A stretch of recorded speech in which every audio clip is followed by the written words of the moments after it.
Төртінші тарау тамсану. Некедегі әйел үшін күйеуінің өзін жақсы көргені маңызды болса, еркек үшін әйелінің тамсанғаны тәнті болғаны керек. Ер адамның бұл қасиеті бала кезінен басталады. Ата-анасын таңғалдырғысы кеп жүреді.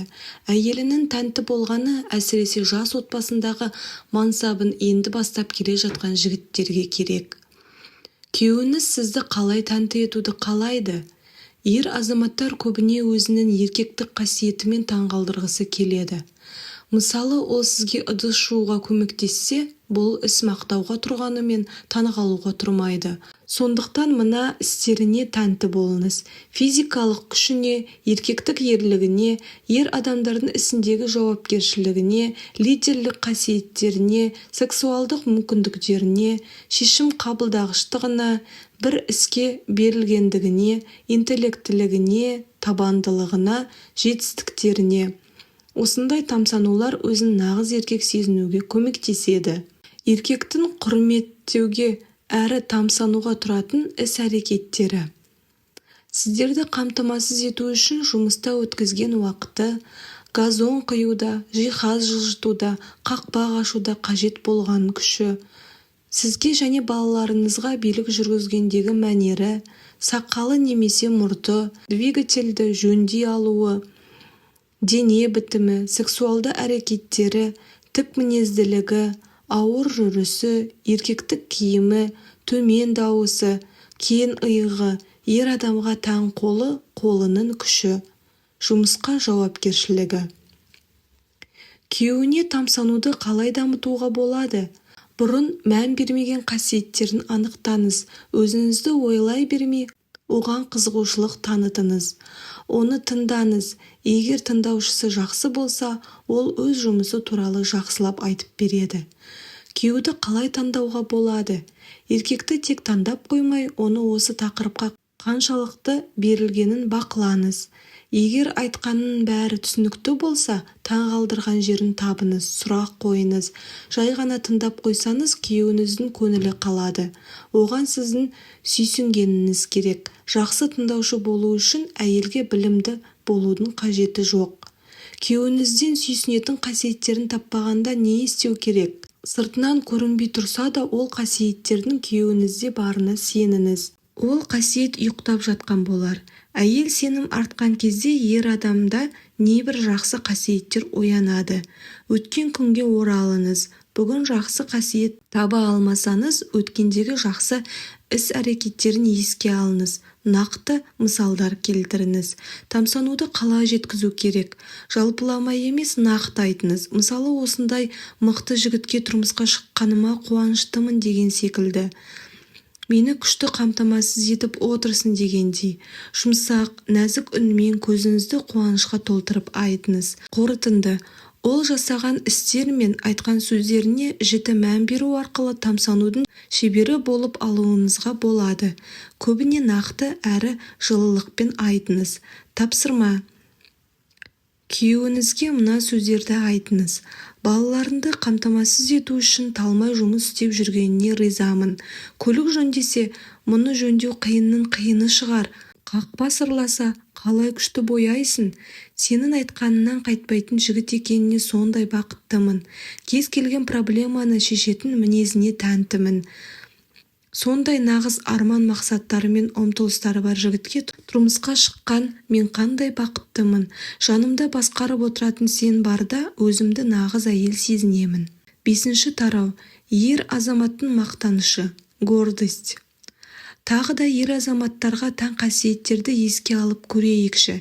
Физикалық, күш, дене бітімі, сексуалды мүмкіндіктері, рухани, батылдық, ар-ұят, жігерлік, шешім қабылдағыштық, интеллектуалды, ақыл, талант, лидерлік, дағды. Оған не болды? Еркекті төмендету оның намысына тиеді. Тіпті жанына үлкен жара салуы мүмкін. Ер адамды жиі төмендете берсе, ол өзінің айналасына қорған салып алады. Сөйлесе де байқап сөйлеп тұрады, ашылмайды. Тіпті кейде оңашаланып, сізбен мүлде сөйлеспей қоюы мүмкін. Мұндайда оның қайғырып жүргенін ұғыныңыз. Еркек тәкаппар жаратылыс. Ол әйелім жетістіктеріме қуанса, менімен мақтанса, арман мақсаттарыма сүйсінсе деп жүргенде, сіз оны кемсітсеңіз, мұқатсаңыз, келесіде сізге ештеңе айтқысы келмейді. Тағы да қорлау естимін деп қорқады. Ер адам әйелінің алдында өз мақсаттарын кемсіту естимін деп қорықпай айта алуы керек. Жалпы ерлі-зайыптылардың арасында мұндай алшақтық болмағаны дұрыс. Күйеуіңізбен араңызда қамал болса, оны жоғалтқаныңыз дұрыс. Күйеуіңізбен арадағы қамалды қалай бұзуға болады? Оны сол қалпы қабылдаңыз. Егер оған ескерту жасап, көңіл толмаушылық білдіре берсеңіз, ол сізге қалай ашылсын? Оның еркектік қасиеттеріне сүйсініңіз. Ол арада қамалды бұзады. Оны кемсітуді доғарыңыз. Оның еркектік эгосына тиетін кез келген сөзден аулақ болыңыз. Басқаларды сынамаңыз. Егер сіз көрінген нәрседен мін тапқыш әйел болсаңыз, күйеуіңіз де ішкі дүниесін сізге тапсырудан қорқады. Оның айтқан құпиясын сақтаңыз. Сіз оған өзіңізге сенуге болатынын дәлелдеуіңіз керек. Есіңізде сақтаңыз. Сіз тараптан мазақ болмайтынына 100% сенгенде ғана ол сізге ашыла бастайды. Ол өзімен өзі тұйықталғанда не болды, неге үндемей жүрсін деп мазасын алудың қажеті жоқ. Оның ісіне араласпаңыз. Өз бетімен шешуге мүмкіндік беріңіз. Оны жұмсақ түрде жұбатыңыз. Онымен мақтаныңыз. Сенетініңізді білдіріңіз. Әйел жіберетін қателіктер. Еркекті кемсіту әйел тарапынан ғана емес, жұмысында, араласатын ортасында да орын алуы мүмкін. Алайда үйге жұбаныш іздеп келгенде әйел соны қайталап тұрса, бұл еркекке өте ауыр тиеді. Көбіне әйелдер күйеуін ренжітіп алмайын деп әзілдеп мазақтайды. Кейде көзқарасымен ыммен күйеуі айтып отырған дүние оған қызық емес екенін білдіріп қалады. Еркекті мұқалтып алмас үшін оның жанын түсіну керек. Еркекті әжуа ету. Еркектің эгосына тиюдің бір түрі былай орын алуы мүмкін. Бір еркек әйеліне рояльда ойнағанда нотаны ауыстырып тұратын дүние тапқанын айтады. Ал әйелі күліп, жақында ғана майор Хупплдың сондай дүние істегенін жеткізеді. Күйеуі негізі басқа жолын тапқан еді, әйелінің күлкісі үшін бастаған ісін соңына жеткізбейді. Мысқылдау. Бір әйеліне ақша сақтаудың жоспарын бөліскенде, әйелі ақшанды жоғалтқым келсе алға дейді. Кемсіту. Бір істі бұдан да жақсы жасай алатынын айту, немесе үлкен арман мақсаттары туралы айтқанда істей алатынына сенімсіздік білдіру. Елемеу. Күйеуі бір оқиғаны айтып жатқанда мән бермей, елемей басқа әңгімені айту, сөзін бөлу, қызығушылық танытпау. Көп әйелдер қай тұста қателік жібергендерін түсінбей әлек болады. Мысалы, күйеуінің көңіл күйі жоқ, әйелі оны қолдамақ болып ештеңе етпейді, уайымдама, бұл істі істей алмай қалсан да ода тұрған ештеңе жоқ, сен кішкентай дүкеннің ғана бастығы болсан да ризамын дейді. Қарап тұрсан қолдау. Күйеуі риза болу керек сияқты, алайда ол одан сайын ашуланады. Әйелдің қателігі сол, ол күйеуі банкрот болып жатса да оның жетістікке жеткен адам ретінде қабылдауы керек еді. Оның өзіне деген сенімін қайтару керек еді. Сәтсіздік туралы емес, жетістік туралы айтуы қажет еді. Еркек әйелін үнемі тәнті етуді қалайтынын ұмытпаңыз. Сіз тарапынан елемеу байқаса, оның сізге деген махаббаты да бәсеңдейді. Тапсырма. Егер екеуіңіздің араңызда өткел болса, оны жоюға кірісіңіз. Арадағы қамалдан арылғаннан кейін сезіміңізді жұмсақ жеткізіп, оған тәнті болудан жалықпаңыз. Бетінен сипап, жұмсақ, нәзік болыңыз. Жанын түсіну. Күйеуіңізді аздап болса да түсіне бастағандай болған шығарсыз. Ал тереңірек ұғу үшін мына нәрселерге назар аударыңыз. Жауапкершілік жүгі. Күнделікті күйеуіңіздің мойнындағы істерге мән беріңіз. Ойланызшы, әйелі, балаларының, отбасы бақытының бәрін жауапкершілігінде емес пе? Ата-бабаларымыздікінде емес, мына заманда жұмыс, ақша табу оңай деп кім айтты? Жұмыста да өзін жақсы жағынан көрсету оңай емес. Барлық жақта бәсекелестік. Оның статусқа, ұмтылуы. Отбасын қамтамасыз ету үшін ол статусқа ұмтылады. Тек ақша үшін емес, ортада жарқырап жүруі үшін де оған статус керек. Сіздің батырыңыз. Күйеуіңіз қоғамда мойындатудан бұрын сіздің көзіңізде батыр болғысы келеді. Ол сол үшін өмір сүреді. Ойлап көріңізші, ол жоғары мансапқа жетті, немесе қандай да бір дүниеде жетістікке жетті. Оны бәрі оған қошемет көрсетіп жатыр, ал әйелі елемейді. Ер адам үшін бұл қаншалықты ауыр екенін айтып жеткізу қиын. Еркек ашуын неге үйдегілерінен алады? Көптеген әйелдер күйеуім отбасына қарағанда сырттағылармен жақсырақ сөйлеседі деп шағым жасайды.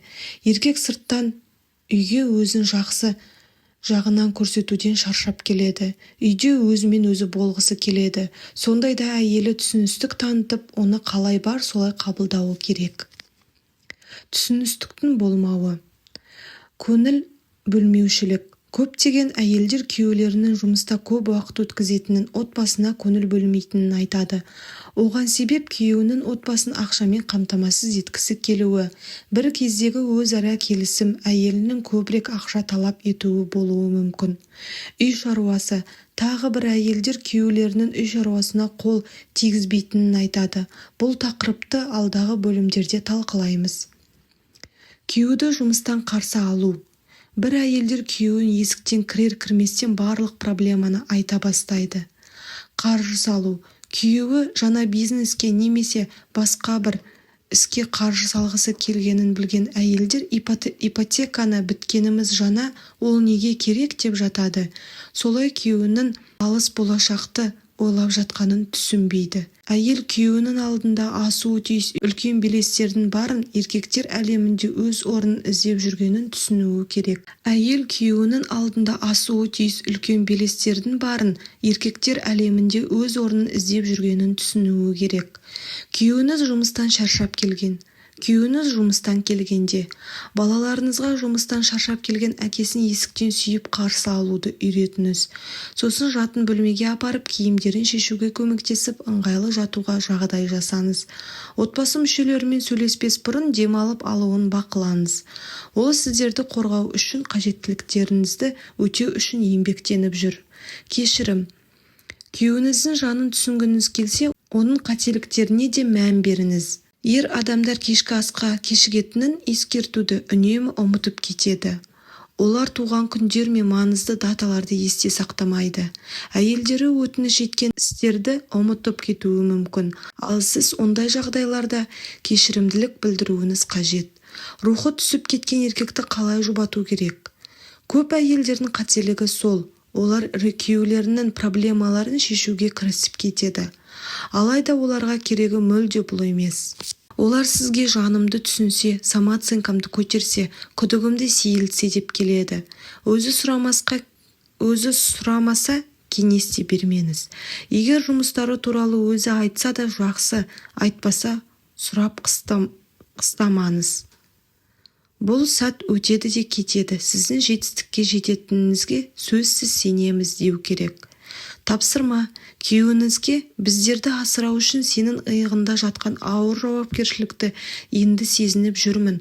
Бұрын түсінбегенім үшін кешір. Енді саған барлық істе қолдау білдіремін деп айтыңыз. Егер күйеуіңіздің басынан қиын сәттер өтіп жатса, бұл сәт өтеді де кетеді.